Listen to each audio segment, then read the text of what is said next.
말씀만 대하며 나는 말씀을 읽을 때가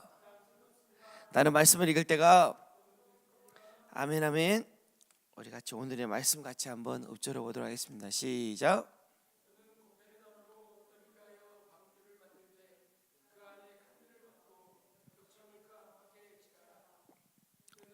다시 한번 우리 한번 연속으로 5번 한번 읊조려 보겠습니다. 시작. 너는 고페르나무로 너를 위하여 방주를 만들되 그 안에 칸들을 막고 역청을 그 안팎에 칠하라. 너는 고페르나무로 너를 위하여 방주를 만들되 그 안에 칸들을 막고 역청을 그 안팎에 칠하라. 너는 고페르나무로 너를 위하여 방주를 만들되 그 안에 칸들을 막고 역청을 그 안팎에 칠하라. 너는 고페르나무로 너를 위하여 방주를 만들되 그 안에 칸들을 막고 역청을 그 안팎에 칠하라. 너는 고페르나무로 너를 위하여 방주를 만들되 그 안에 칸들을 막고 역청을 그 안팎에 칠하라. 아멘 아멘. 제목을 같이 한번 읽어보겠습니다. 시작. 너를 위하여 방주를 만들되. 오늘도 주님의 은혜가 넘치시기를 주님의 이름으로 축복합니다. 성경 전체는 우리에게 생명을 주고 그 생명을 풍성케 함이 성경의 목적입니다. 그래서 우리가 성경을 읽으면 읽을수록 생명 안에서 풍성함을 우리가 누리고 경험하게 되는 것입니다. 하나님께서 우리에게 왜 성경을 주셨는가?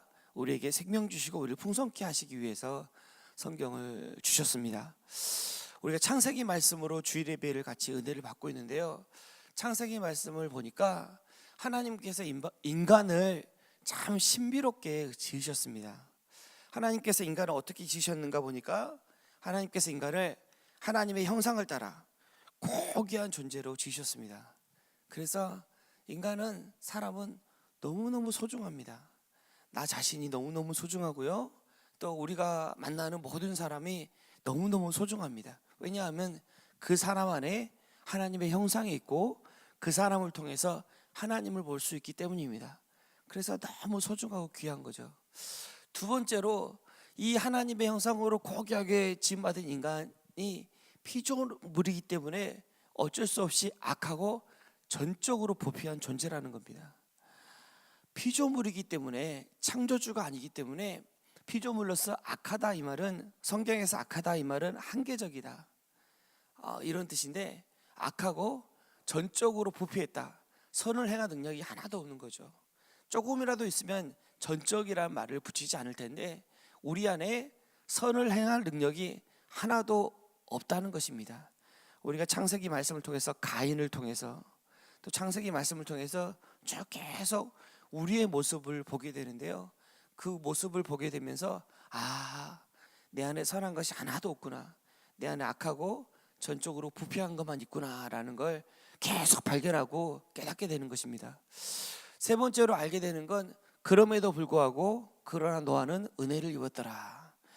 하나님의 한량없는 은혜, 하나님의 무조건적인 은혜로 우리가 은혜를 입었다는 것입니다. 하나님의 그 은혜 때문에 우리가 일방적으로 택함을 받고 하나님의 언약을 받고 하나님의 언약 안에서 생명을 얻고 다시금 풍성하게 생명을 누리는 삶을 살게 되었다는 겁니다. 아니, 이전에는 경험할 수 없었던, 하나님께서 원래 창조하셨던, 원래 계획하셨던 놀라운 하나님의 은혜를 날마다 누리며 경험하게 되더라는 것입니다. 이게 인간입니다. 고귀한 형상이지만 만물보다 부패한 게 인간입니다. 그래서 인간은 전부, 모든 것이죠. 모든 것 아니면 전무, 아무것도 아닌 겁니다. 아무것도 알 수 없고 아무것도 아닌, 하나님과 연결되어서 생명 안에서는 그 자체가 전부입니다. 천하무적입니다. 환경과 상황이 어떻게 할 수가 없습니다. 모든 상황 속에서 기뻐할 수 있으며 모든 상황 속에서 감사할 수 있으며 내게 능력 주시는 자 안에서 모든 것을 할 수 있느니라. 하나님 안에서 무한한 감격과 은혜를 누리는 게 사람입니다. 왜냐하면 그 안에 영생이 있기 때문인 거죠. 하나님과 연결될 때 모든 것을 알 수 있고 그 안에 모든 것이 있는, 우주보다도 큰 놀라운 존재가 바로 인간인 것입니다. 그러나 하나님과 분리되었을 때 아무것도 할 수 없고 아무것도 아닌, 먼지도 아닌 그런 아무것도 아닌 존재가 바로 인간입니다. 그래서 인간은 전부이기도 하지만 또 전무, 아무것도 아닌 게 인간입니다. 근데 오늘 창세기 6장 14절은 그러면 어떻게 하나님의 전부를 누릴 수 있는가, 하나님의 어떻게 생명을 누릴 수 있는가 우리에게 말씀해 주시는 귀한 말씀입니다. 어떻게 하나님의 품에 안겨서 하나님의 생명 안에서 하나님의 은혜를 매일 경험하면서 그의 안식 안에서 그 풍성함을 누릴 수 있는가 하는 게 창세기 6장 14절 오늘 말씀입니다.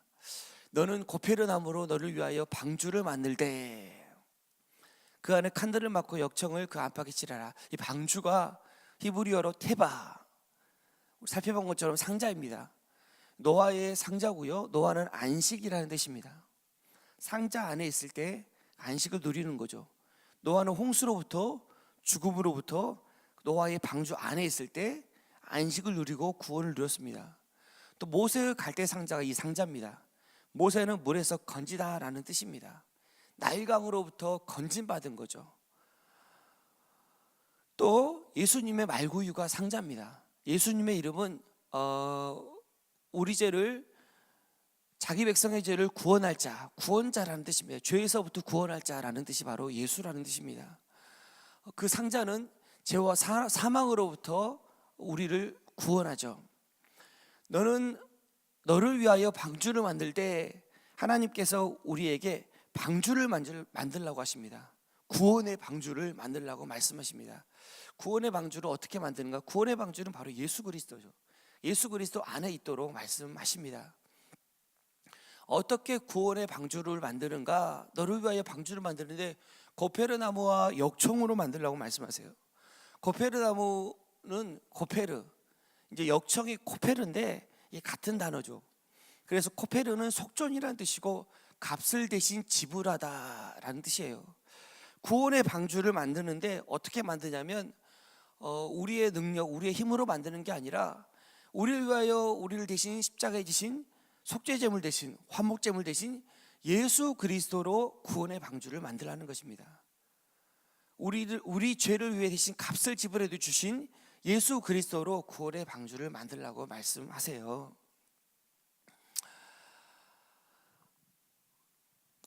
그 제단을 증거계 위 속죄소 맞은편고 증거계 앞에 있는 휘장 밖에 두라. 그 속죄소는 내가 너와 만날 곳이며, 속죄소가 가포레트라는 단어인데 이 속죄, 이 속죄라는 단어가 바로 이 속죄소 같은 단어입니다. 같은 단어. 속전, 속죄 같은 단어인데 이 속죄소에서 하나님께서 우리를 만나 주시겠다고 말씀하세요.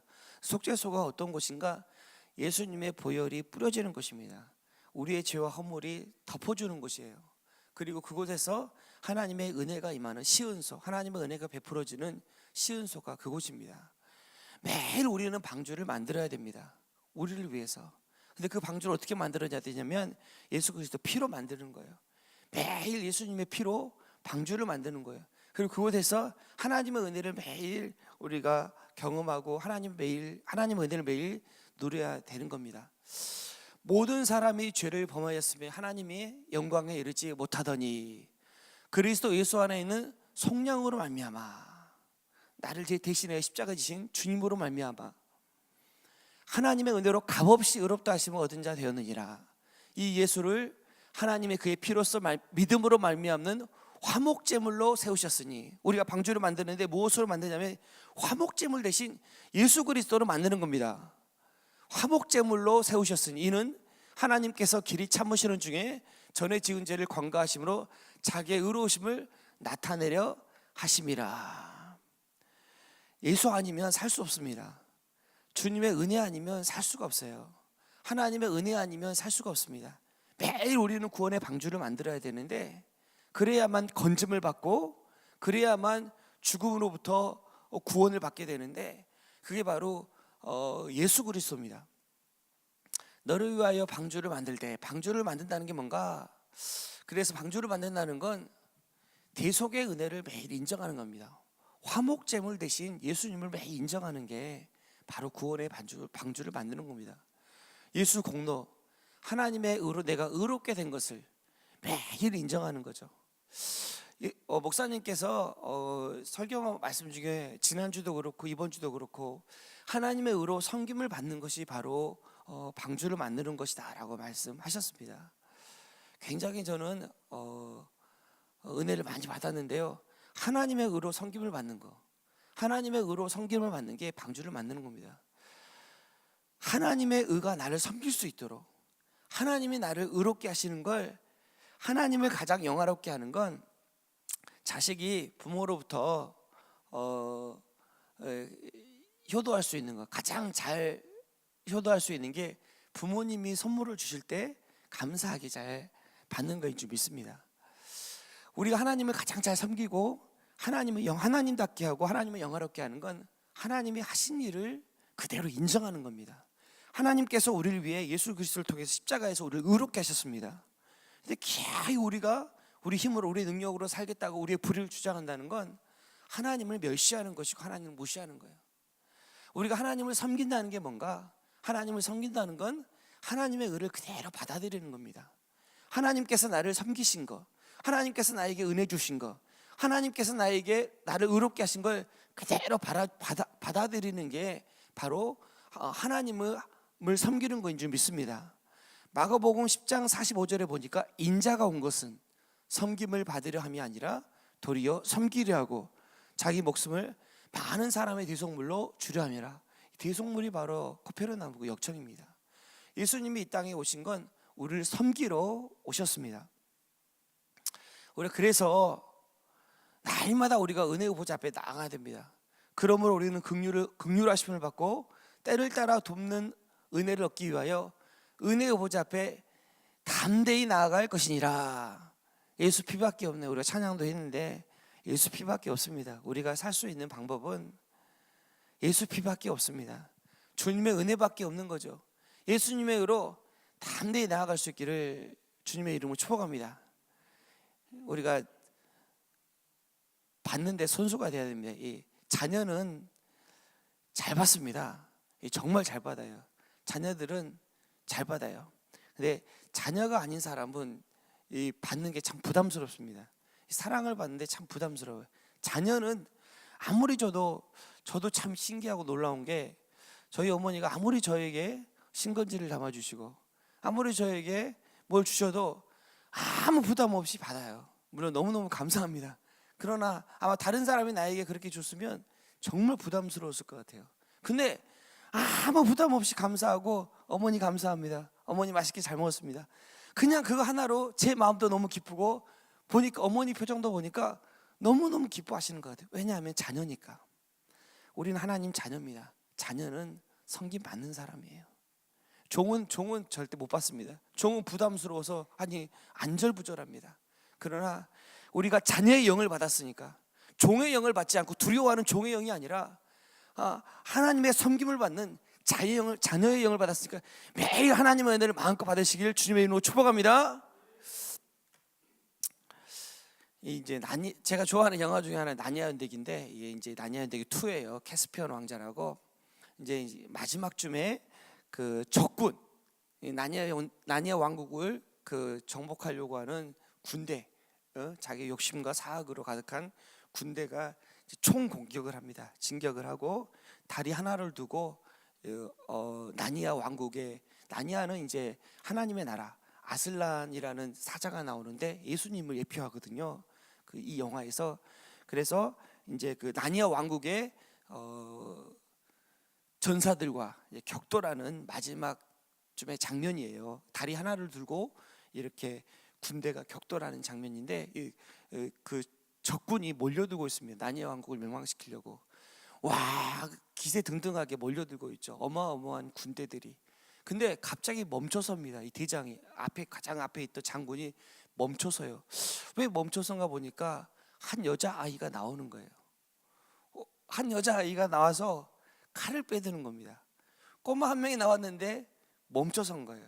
근데 사실은 이 여자아이, 루시라는 아이인데 이 여자아이 때문에 멈춰선 게 아니라 사실은 그 여자아이 바로 뒤에 있는 아슬란 사자 때문에 예수님 때문에 멈춰선 거예요. 그리고 싸움이 있는데 하나님의 천사 성령님이 도와주셔서 완전히 무찌르는 장면입니다. 우리가 이 루시처럼 정말 연약한 자들입니다. 이 루시처럼 정말 연약하고 아무것도 우리 힘으로는 할 수가 없는 자들이에요. 칼도 아주 작은 칼이에요. 칼 하나 빼고 서 있는 그런 모습, 마치 골리앗 앞에 다윗처럼. 그러나 우리는 작지만 하나님은 크십니다.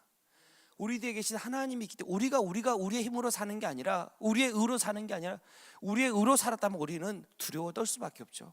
그러나 우리는 우리의 의로 사는 것이 아니라 예수 그리스도의 의로 사는 줄 믿습니다. 주님의 이름으로 살기 때문에, 주님이 주신 은혜로 살기 때문에 적군이 우리 앞에 무서워 떠는 겁니다. 멈춰서고 두려워 떨 수밖에 없는 거예요. 특별히 안팎을 칠하라 라고 그랬는데, 안팎을 칠하라, 이 히브리서 9장에 보니까 그리스도의 피가 어찌 너희 양심을 죽은 행실에서 깨끗하게 하고 살아계신 하나님을 섬기게 하지 못하겠느냐. 그리스도의 피가 우리의 양심을, 죽은 행실에서 양심을 깨끗하게 한다라고 말씀하고 있어요.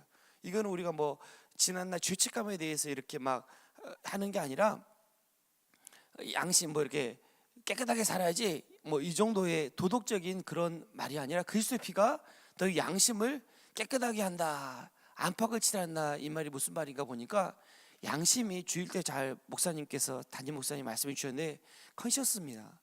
이 단어가 이제 양심이라는 영어 단어인데, 컨이 가치라는 뜻이고, 션스가 이제 인지하다, 알다라는 뜻이에요. 그래서 같이 알다라는 뜻이 양심입니다. 양심이 뭔가 보니까 하나님이 아는 것 같이 내가 인식하는 거, 내가 아는 거, 이게 양심인 거예요. 하나님이 나를 아는 것처럼, 하나님이 나를 인식하는 것처럼, 하나님이 나를 바라보는 것처럼 내가 나를 바라보는 거, 그게 바로 양심인 겁니다. 하나님이 양심을 회복시키신다, 양심을 깨끗하게 하신다. 이게 뭐냐면 내가 하나님의 자녀요, 하나님의 기뻐하는 자라는 거, 예수 그리스도의 보혈로 깨끗함 받았다는 걸 하나님이 나를 예수 그리스도의 피를 통해서 보시듯 나를 보는 게 바로 양심이 깨끗해진 겁니다. 안팎으로 칠하는 게 뭐냐면, 하나님은, 예수님은, 성령님은 매일 우리를 밖에서 깨끗하게 피를 뿌려주세요. 성령님은 매일 우리를 깨끗하게 피 뿌려주십니다. 근데 우리가 해야 될 게 뭐냐면, 우리 안에서 그걸 매일 받아들여야 돼요. 그게 안과 밖으로 칠하는 겁니다. 오늘도 예수님의 보혈은 우리 안에 뿌려지고 있습니다. 근데 내가 그걸 받아들이는 거예요. 주님의 은혜가 나에게 족하고 예수 그리스도의 피가 나에게 있다는 걸 내가 받아들이는 겁니다. 하나님의 의의 섬김을 받는 거죠. 예수 그리스도의 섬김을 받는 겁니다. 그게 바로 너를 위하여 방주를 만들되에서 우리가 오늘 만들어야 되는 방주입니다. 오늘도 주님은, 성령님은 오늘도 예수 그리스도의 피는 단번에 영원히 우리를 속죄했습니다. 그 단번에 영원히 속죄하신 그 예수님의 보혈이 오늘도 진행형으로, 현재적으로 우리에게 뿌려지고 있어요. 그 은혜가, 그 효력이 뿌려지고 있습니다. 단번에 완성하신 십자가의 보혈이 뿌려지고 있어요. 그거를 우리가 오늘도 받아들이는 겁니다. 오늘도 우리가 받아들이는 것이 바로 하나님께서 우리에게 명하신 방주를 짓는 거예요. 오늘도 여러분들이 방주를 지어서 죄사함, 자녀됨, 함께하심, 반드시 잘 된다는 거, 또 온전함, 너는 내 사랑하는 아들이고 내 기뻐하는 자라. 우리의 행위와 우리의 소유와 형편과 상관없이 우리 자체로 우리를 하나님 자녀 삼으시고 기뻐하시고 사랑하신 그 은혜를 그대로 받아들이는 거예요. 하나님이 죄를 알지도 못하시니 예수 그리스도를 우리를 대신하여 죄로 삼으신 것은 우리로 하여금 그 안에서 하나님의 의가 되게 하려 하심이라. 우리가 그리스도 안에서 하나님의 의입니다. 이걸 그대로 받아들이는 게 방주를 짓는 겁니다. 그 은혜가 저희 여러분에게 오늘 충만 임하기를 기도합니다. 제가 잠깐 기도하도록 하겠습니다. 하나님 감사합니다. 너는 너를 위하여 방주를 만들되, 하나님 아버지 오늘도 고페르나무와 역총으로 방주를 만듭니다. 예수 그리스도의 피로